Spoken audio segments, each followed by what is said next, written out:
rin yung witness resource person, they are not the same. The Supreme Court says they are not the same.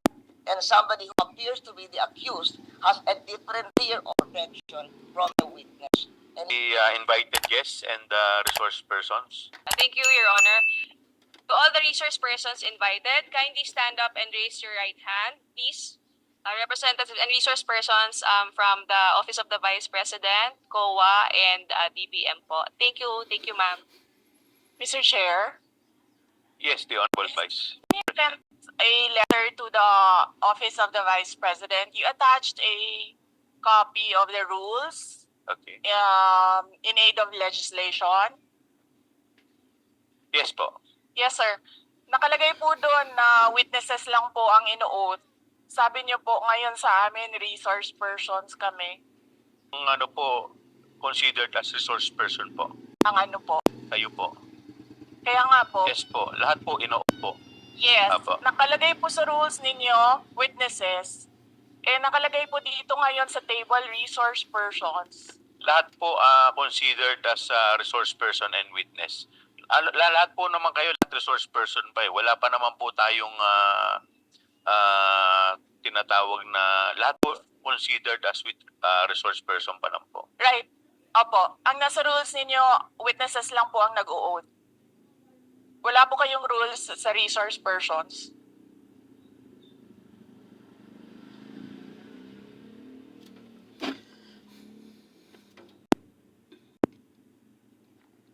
Ma'am, ano lang po yun eh. Yung term lang po yun eh. Pero considered as resource person din po kayo eh. Yes, sir. Resource persons nga po Kayo nakalagay witness dito. din po at saka resource person po. Hindi niyo po sinabi na witness ako. Sinabi niyo po dito ngayon, resource persons. Ang nakalagay po sa rules ninyo, witness. Comsec, ano po yung pinadala po ninyo? Rules in aid of legislation. Mr. Chair, point of order. What is the point of order of the Honorable Congressman Macapagal? Witness, resource person, etc., etc. Ma'am, pakilakas lang po, hindi po marinig. Persons and accused has been taken up in previous legislative inquiries in aid of legislation. I want to quote a December 8, 2008 hearing in the Senate, where Senator Miriam Defensor Santiago issued, had an opinion on a similar situation, but she quoted the Supreme Court ruling. So,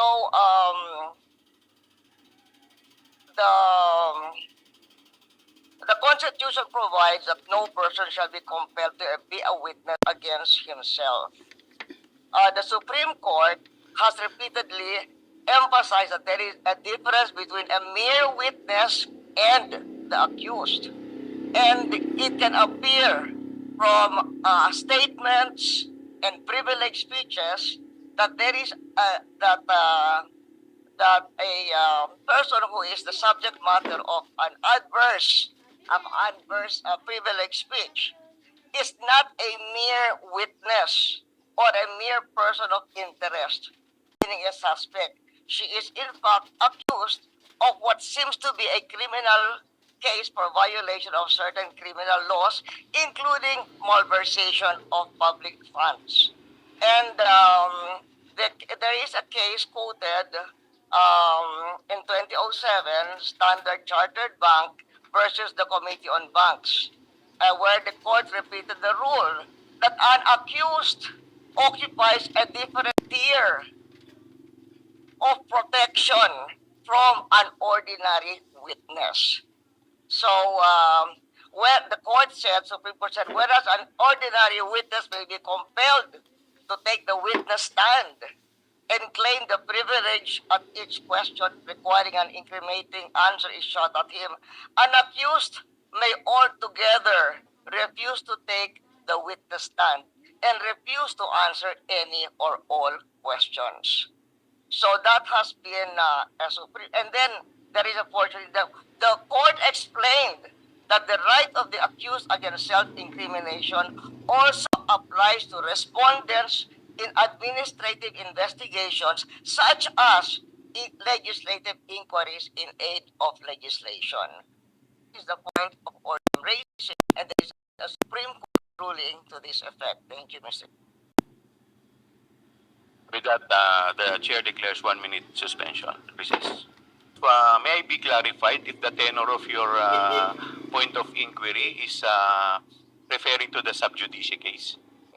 What he's saying is that if by the by the nature, for instance, of the privileged speech, if the witness is not a mere but the person being asked is not a mere witness or a mere person of interest, he is in fact the accused of what seems to be a case including malversation of public funds. And the court repeated the rule that an accused occupies a different tier of protection from an ordinary witness. So from given what Miriam Defensor Santiago said and the Supreme Court ruling that she's quoting, we cannot what do you call this? We cannot just trivialize. Kasi you're just a witness. You're a witness. Pareho na rin yung witness and source person. They are not the same. The Supreme Court says they are not the same. And somebody who appears to be the accused has a different tier of protection from the witness. And in fact, can you please take the witness stand? Congressman Flores, you're recognized. Mr. Chair, this is an inquiry in aid of legislation, and no one is technically accused of any wrongdoing here, Mr. Chair. Mr. Chair, look at the speech. Ma'am, Look at the please, speech, Mr. ma'am, the privilege. please wait to be recognized. Chair, may I request a Wait, 1 I will, minute recess? 1 minute. 1 minute Thank recess you. declared by the chair.